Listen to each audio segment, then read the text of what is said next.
Hello guys, మాకు రూమ్లోనే ఉండి బోర్ కొడుతుంది, ఎక్కడికైనా వెళ్దాం అనుకుని లాస్ట్కి బన్నేరుగడ్డ నేషనల్ పార్క్ ఫిక్స్ చేసి ఇంకా అందరం రెడీ అయ్యి ఏదో క్లోజ్ ఫ్రెండ్స్ దగ్గరికి వెళ్తున్నట్టుగా వెళ్ళాం.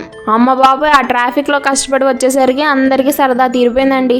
సరేలే ఎలాగోలా వచ్చేసాం అనుకునేసరికి వామ్మో, టికెట్స్ కోసం ఉన్న లైన్ చూసి దిమ్మ తిరిగిపోయింది. మధ్యలో దూరి మొత్తానికి సఫారీ టికెట్స్ అయితే సాధించేసాం. అయినా కూడా కష్టాలు తప్పలే అండి మాకు. మళ్ళీ ఒక పెద్ద లైన్లో నుంచోబెట్టారు. చూసారా, అక్కడికి వెళ్తే మన గమ్యం రీచ్ అయినట్టే.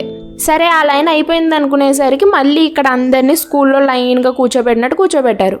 మళ్ళీ ఇక్కడ నుండి ముందుకు పంపించి బ్యాచెస్కే బస్సు అయితే ఎక్కించేశారు. చూసారా, మనమైతే ఎంటర్ అయిపోతున్నాం లోపలికి. జుబ్ అని గేట్లు అయితే తెచ్చేసుకుంటాయి. ఇంకా లోపలికి వెళ్ళి అందరినీ కలవడమే.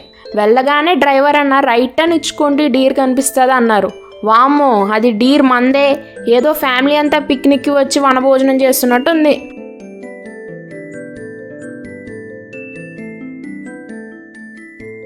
అలా ముందుకు వెళ్ళగానే మళ్ళీ ఇంకో ఫ్యామిలీ లంచ్ టైం అనమాట. ఇదంతా నాకే సంబంధం లేదు, ఎవర్రా మీరంతా అన్నట్టు చూస్తుంది ఇదైతే.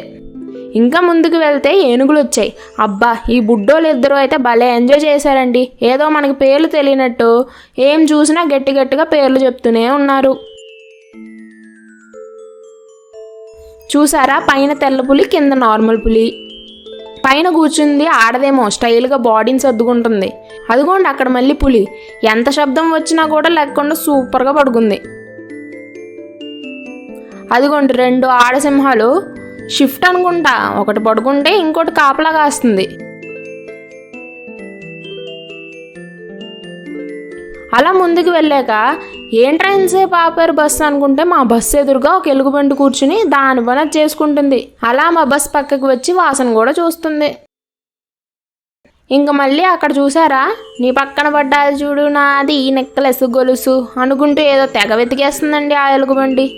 అలా 400 ఇచ్చి సఫారీ ఎక్కేసాం. కానీ అంత వర్త్ అనిపించలే గాయస్. బాయ్.